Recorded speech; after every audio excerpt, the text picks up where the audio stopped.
Eu acho que sem produção de conhecimento que tome o cotidiano do serviço social como objeto de atenção, este projeto que eu estou falando, que é de escolha consciente, um projeto que, a partir de uma leitura dos princípios do serviço social com uma totalidade orgânica, articulada a uma teoria social que apreenda o movimento da realidade, uma teoria social necessária. Este projeto só se materializa a partir do estudo das condições concretas que estão dadas no cotidiano de se fazer serviço social nessa direção. O meu critério é o movimento social, porque se eu não acredito que os trabalhadores possam buscar a sua emancipação, eu não posso acreditar num serviço social que possa contribuir com esse processo. E essa ação não se gesta por desejo de estar do lado dos trabalhadores. Nós temos de, ao estarmos frente aos trabalhadores como assistentes sociais, de nos colocarmos diferentes dos trabalhadores. Eu não falei melhores do que os trabalhadores. Eu falei que a nossa condição de ter passado pela universidade, que é o espaço da produção de conhecimento, da democratização deste conhecimento e da formação de profissionais, nós temos de nos constituirmos como pessoas diferentes dos trabalhadores, porque eles contam que vão contar conosco em termos de resposta às questões que são colocadas na nossa mão como demandas. O que me favorece aí não é meu desejo de favorecer os trabalhadores, é a minha formação em confronto àquilo que foi feito de mim até aquele momento. E é essa formação não garante que eu vou tomar os princípios do projeto como referência. Porque esses princípios, quando eu pego os princípios e na sua totalidade apreendo o seu significado, lá está dito que nós queremos a construção de uma liberdade de sujeitos emancipados, somente sujeitos emancipados, autônomos, ricos subjetivamente, pode construir uma liberdade coletiva e não individual. A gente, no primeiro princípio do Código de Ética, a gente se coloca em confronto direto com a sociedade capitalista.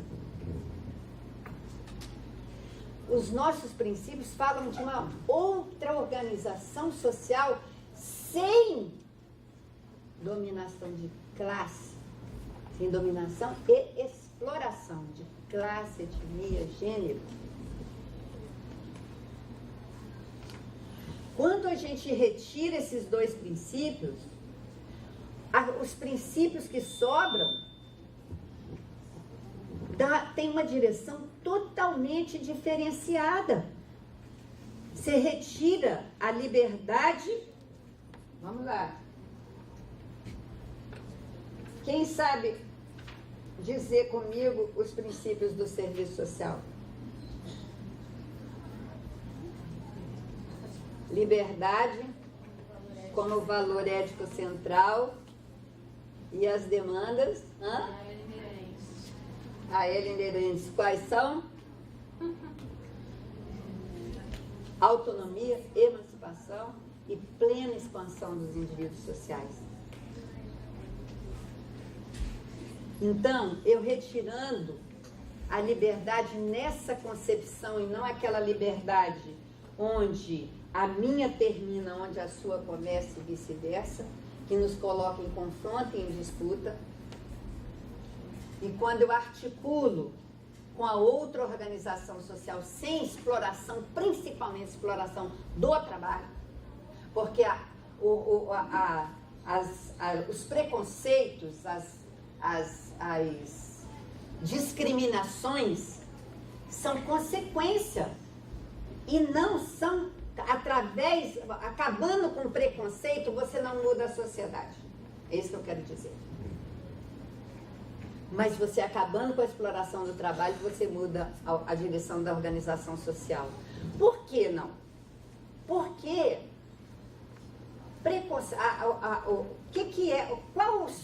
da onde surge o preconceito? O preconceito surge das nossas diferenças.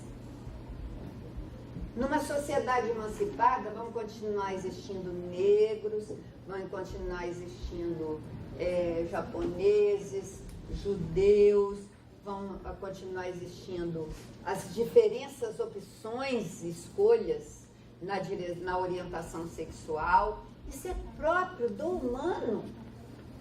Agora, homens e mulheres ricos subjetivamente vão poder lidar melhor com essas diferenças, cada vez mais iluminados, cada vez mais ricos. Eu acredito que nós lidaremos diferentes, porque preconceito, a criança que sai da barriga da mãe não sai preconceituosa. O preconceito é aprendido socialmente. Que é diferente da exploração do trabalho.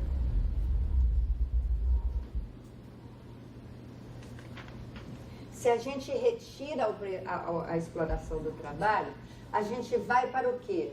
Para a reforma do capitalismo. Quanta gente não acredita que essa organização, ela é tão maravilhosa que ela tem que ser preservada. Mas só que ela é estruturalmente assentada em 3 questões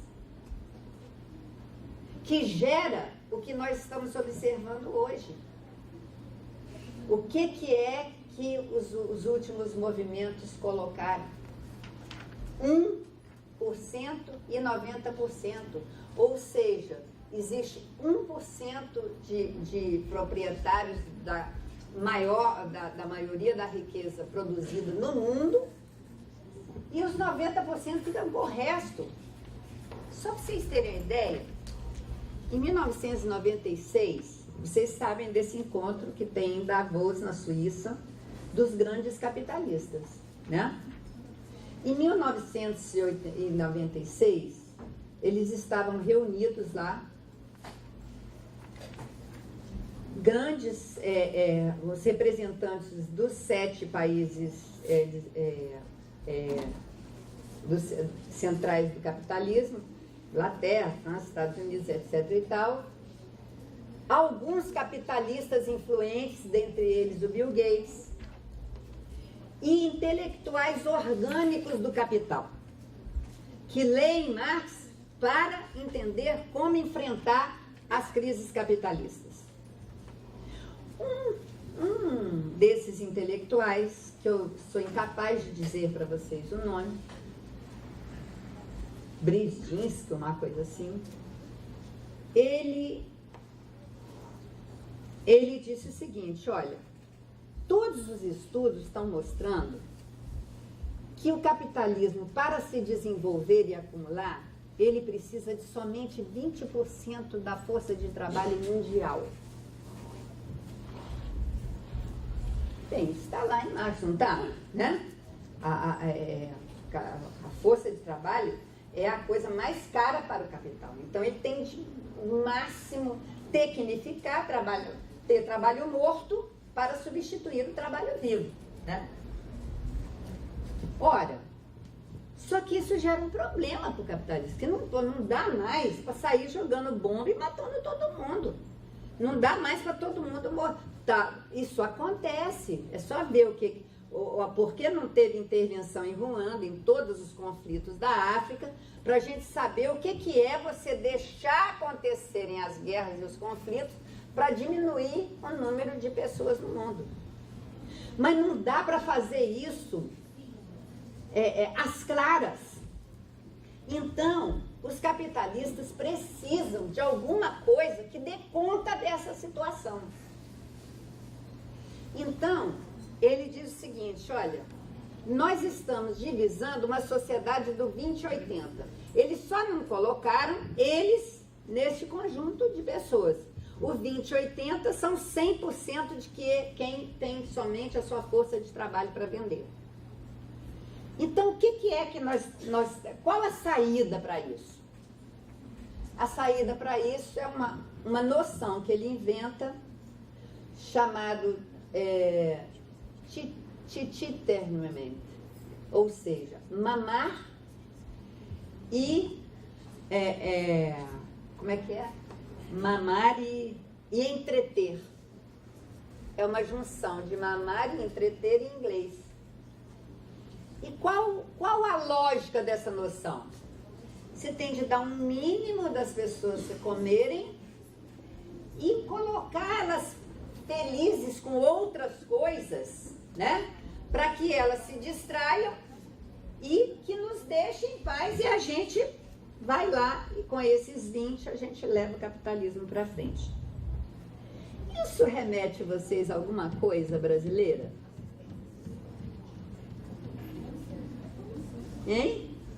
Pão e circo, né? Não.